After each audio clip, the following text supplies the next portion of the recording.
आज मैं एक ऐसी स्टोरी लेकर आई हूँ जिसमें हम ये जानने वाले हैं कि अगर एक इंसान रेप करता है तो वो इंसान तो गलत है। बट अगर एक इंसान उस रेपिस्ट का स्टार्टिंग से वीकनेस हो कि वो क्या क्या हरकतें कर रहा है, फिर भी वो उसे जेल ना भेजे, उसे बचा ले, उसके बाद भी अगर वो इंसान दूसरी लड़कियों के साथ भी सेम चीज़ें कंटिन्यू रखे और बाई चांस वो अगर जेल चला भी जाए तो भी वो इंसान उसे बचा के लाए, तो ऐसा इंसान बुरा नहीं बल्कि देवता समान है। और लास्ट में कैसे तुम्हें तुम्हारे रेपिस्ट को माफ़ कर देना चाहिए। तो ये इस मूवी का कोर आइडिया है और इस मूवी का नाम है बाहर आने तक। और इस मूवी में जो एक्ट्रेस है उसे तुम सब जानते होंगे, महाभारत की द्रौपदी का रोल निभा चुकी है, रूपा गांगुली। अब मूवी स्टार्ट होती है एक कपल से जहाँ पे एक बच्चे की डिलीवरी करते वक्त उसकी माँ की डेथ हो जाती है। फिर उस बच्चे के जन्म के बाद पूरी ज़िंदगी भर उस बच्चे के जो पापा होते हैं वो उस बच्चे को कोसते रहते हैं कि ये मनहूस है, इसके लिए मेरी बीवी मर गई। और ये बच्चा होता है राजा। अब राजा का ध्यान रखता है उस घर का नौकर। और फिर जब राजा स्कूल जाता है तो उसे एक बेस्ट फ्रेंड मिलता है विजय। और विजय की माँ भी उसे अपनी बेटी की तरह ही रखती है, तो इसलिए वो विजय की माँ को भी अपनी माँ समझता है। अब कहानी आगे बढ़ती है और कहानी प्रेजेंट टाइम में आ जाती है, जहाँ पे राजा के पापा जो होते हैं वो अपने नौकर से कह रहे होते हैं कि हमारे वंश के जो चिराग है, मतलब राजा, उसने एक नई मुकाम हासिल की है, वो अब जेल चला जा चुका है। तो फिर वो नौकर कहता है क्यों, ऐसा क्या किया है राजा ने। तो फिर वो कहते हैं कि राजा ने एक लड़की को मॉलेस्ट किया, एक अच्छे घर की लड़की को छेड़ा, इसलिए पुलिस उसे पकड़ के ले गई। तो फिर नौकर कहता है कि आपको अपने बेटे की बेल करवा लेनी चाहिए। तो फिर उसके पापा कहते हैं कि मैं ऐसे गिरे हुए बेटे की बेल कभी नहीं करवाऊंगा जो बाकी लड़कियों की ज़िंदगी के लिए खतरा है। लेकिन वहीं पे पुलिस स्टेशन में हमें एक और आदमी दिखते हैं, जो आदमी जाके बेल के पेपर्स लिख कर आता है और फिर राजा को जेल से बाहर निकाल लेता है। और ये आदमी कोई और नहीं, विजय होता है। जबकि विजय को पता होता है कि राजा एक मॉलेस्टेशन के केस में ही जेल पे गया है। उसके बाद जैसे ही वो जेल से बाहर निकलता है वो फिर किसी लड़की को स्टॉक करने लगता है, फिर किसी लड़की से फ्लर्ट करने लगता है, और ये सब विजय के सामने ही हो रहा होता है। और फिर विजय उसे वापस से कहता है कि तुझे संभल के रहना चाहिए, क्योंकि विजय हमेशा राजा को टोकता रहता है और किसी लड़की के साथ उसे छेड़छाड़ नहीं करने देता, टाइम स्पेंड नहीं करने देता। इसीलिए राजा विजय से बदला लेने के लिए विजय की माँ को कहता है कि विजय ने मुझसे कहा है कि उसे शादी करनी है, क्यों ना आप उसकी शादी के लिए कोई लड़की ढूंढो। एंड उसके बाद वहाँ पे विजय की माँ ये बात सुनकर बहुत खुश हो जाती है और वो कहती है कि मैं आज ही कोई लड़की ढूंढती हूँ। तो विजय की माँ मंदिर जाती है, मंदिर जाके उसे एक बहुत ही सुंदर सी एक लड़की मिलती है, जिसे देख के स्टार्टिंग में ही विजय की माँ को पसंद आ जाती है। लेकिन उस लड़की का नाम पता तो कुछ पता होता नहीं है। तो आगे जाके वो पंडित जी से मिलती है और पंडित जी कुछ लड़कियों की फ़ोटो दिखाते हैं, उनमें से कोई भी लड़की उन्हें पसंद नहीं आती।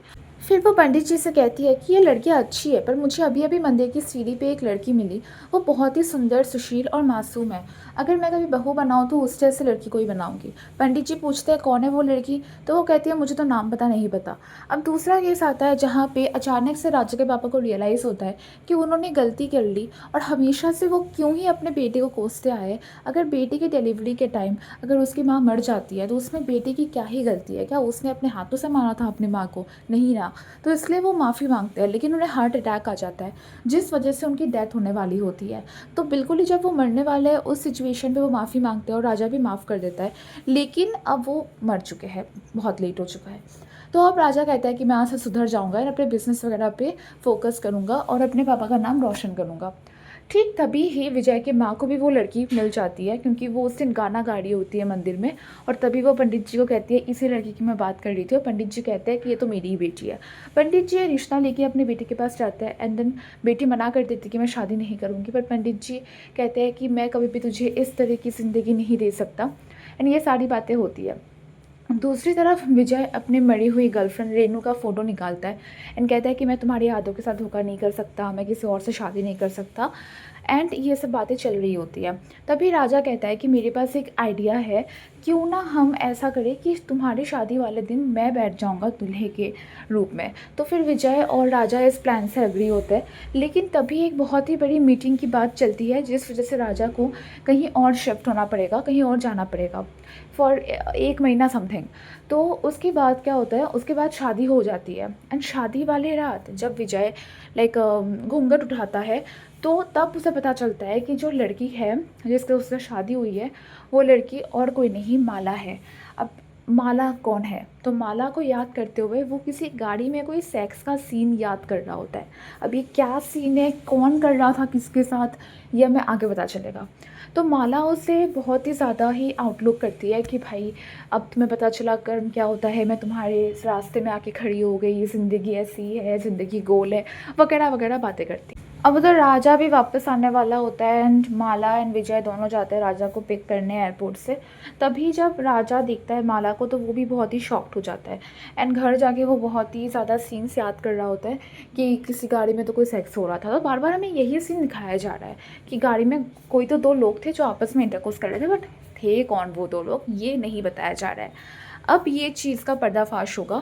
विजय याद करता है कि आज से कुछ साल पहले एक शादी पार्टी में या कुछ तो पार्टी था जहाँ पे माला वहाँ पे मिली थी एंड राजा एंड विजय वहाँ पे गए थे।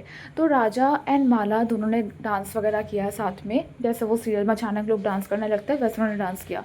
उसके बाद विजय देख रहा था कि राजा जो है माला के ड्रिंक में कुछ तो मिला रहा है कोल्ड ड्रिंक पे।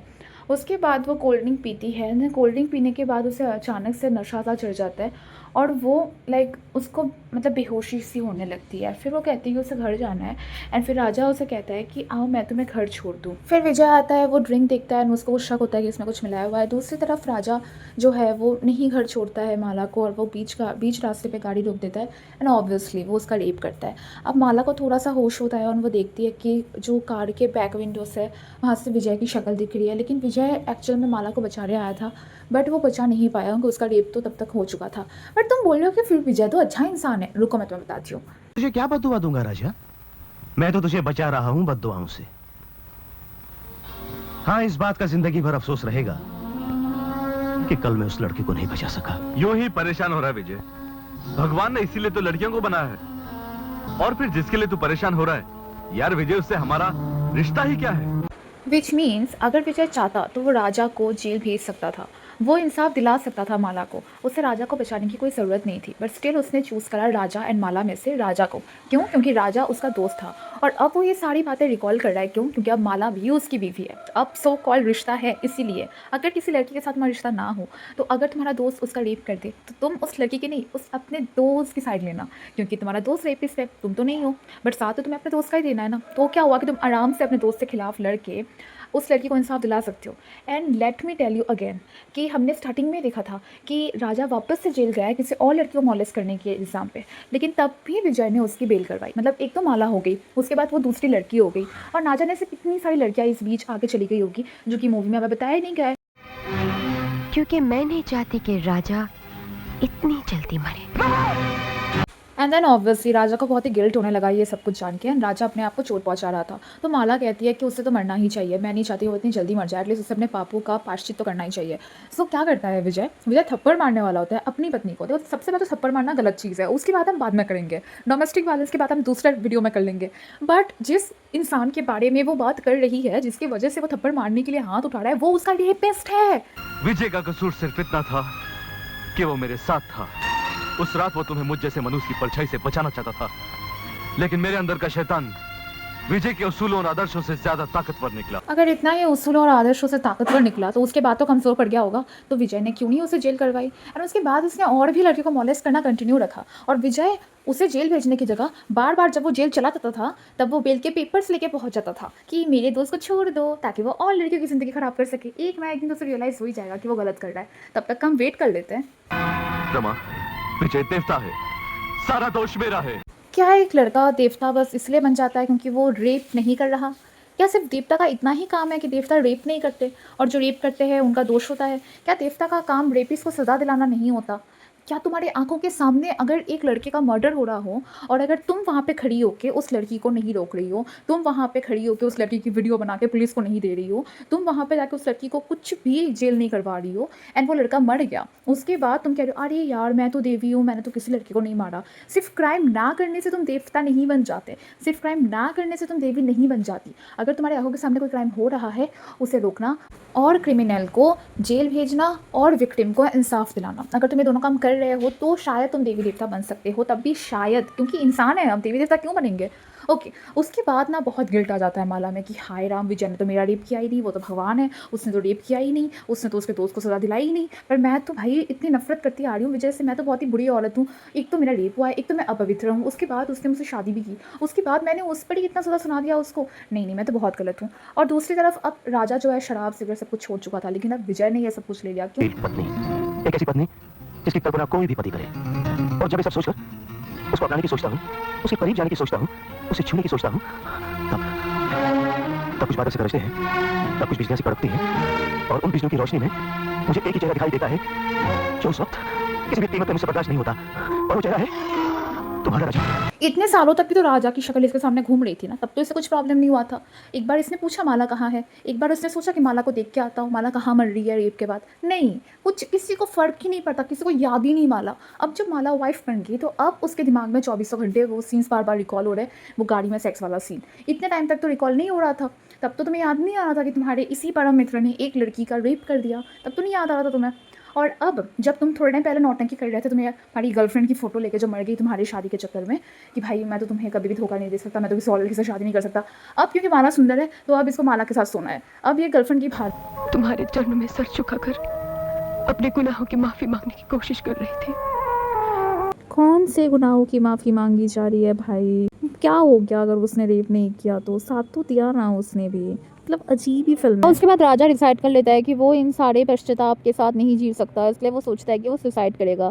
दूसरी तरफ माला घर छोड़ के जाने वाली होती है कि तभी विजय की नींद खुल जाती है एंड विजय माला को कन्फेस करता है कि उसने उसको सारी गुनाहों के लिए माफ़ कर दिया। मैं एक कमजोर इंसान था रमा, जो तुम्हें माफ नहीं कर सका, लेकिन अब ऐसा नहीं होगा रमा। रमा, मैं वादा करता हूँ, मैं सब कुछ एक भयानक सपना समझकर बता दूंगा। मैं अपने अतीत की किताब उसी पवित्र अग्नि को साक्षी मानकर पढ़ूंगा जिसके फेरे लेकर मैं तुम्हें यहाँ लाया था। जब तक एक लड़की को तुम अग्नि के चारों ओर पवित्र साक्षी मान के शादी करके घर में ना लेकर आ जाओ, जब तक एक लड़की तुम्हारी माँ ना हो, जब तक एक लड़की तुम्हारी बहन ना हो, जब तक एक लड़की तुम्हारी बेटी ना हो, तब तक वो लड़की पब्लिक प्रॉपर्टी है, उसके साथ कोई कुछ भी कर सकता है। तब तुम्हें फिक्र नहीं होगी उसकी। देवता है, देवता है। रमा, कह दो कि तुम नहीं जाओगी, कह दो कि तुमने सबको माफ कर दिया रमा। हाँ, मैंने सबको माफ कर दिया। एंड अब ये दोनों लाइक रोमांटिक हो जाते हैं कि इसमें सब कुछ सही हो गया, माफ़ भी तो कर दिया उसने सबको। एंड अब यहाँ पे पता चलता है कि राजा खुदकुशी करने की कोशिश कर रहा है, कि राजा बहुत ज़्यादा गिल्ट में जा चुका है, ठीक है, कि उसके लिए इतना कुछ हो रहा है। तो अब राजा लाइक सुसाइड करने वाला होता है, पॉइजन वगैरह वो उसने पी लिया होता है। तो ये लोग जाते हैं वहाँ पे और जाके देखते हैं कि राजा ने ऑलरेडी पॉइजन पी लिया, कुछ नहीं हो सकता। तो वहाँ पे माला भी रो रही है कि राजा क्यों मर रहा है, मत मरो। एंड देन मूवी यहीं पे ख़त्म हो जाती है। उसके बाद दिखाते हैं कि अभी तक विजय की माँ को पता नहीं है कि राजा मर चुका है, इसलिए हर महीने हर साल जो है वो एक लेटर लिखता है राजा की तरफ से। एंड लास्ट में राजा के नाम से विजय खुद साइन कर देता है। कौन लेटर में साइन करके भेजता है घर में और फिर उसे पोस्ट कर देता है? कौन ऐसा करता है? लेटर में साइन कर कौन भेजता है अपने घर पे? कोई एग्रीमेंट साइन कर रहा है? तो बस मूवी यहाँ पे ख़त्म। एंड उसके बाद वो दोनों खुश खुश रहने लगते हैं। क्या ही अजीब मूवी है, मुझे यकीन ही नहीं हो रहा ये वही रूपा गांगुली है जिन्होंने द्रौपदी का रोल प्ले किया था महाभारत में। पता नहीं ये लोग कैसे कैसे रोल्स प्ले करते रहते हैं। वेल, अगर तुम्हें ये वाली वीडियो पसंद आई है ना, तो तुम ये वाली वीडियो देखो, ये तुम्हें डेफिनेटली और पसंद आने वाली है, क्योंकि इसमें तो दोस्त ने रेप किया था, इसमें तो कैंडिडेट ने ही रेप कर दिया था, लेकिन फिर भी रेपिस हस्बैंड के टॉर्चर को, हस्बैंड के वायलेंस सबको हीरोइन झेल झेल के लास्ट में आखिरकार अपने रेपिस को अपना बना ही लेती है। तो ये वीडियो ज़रूर देखना।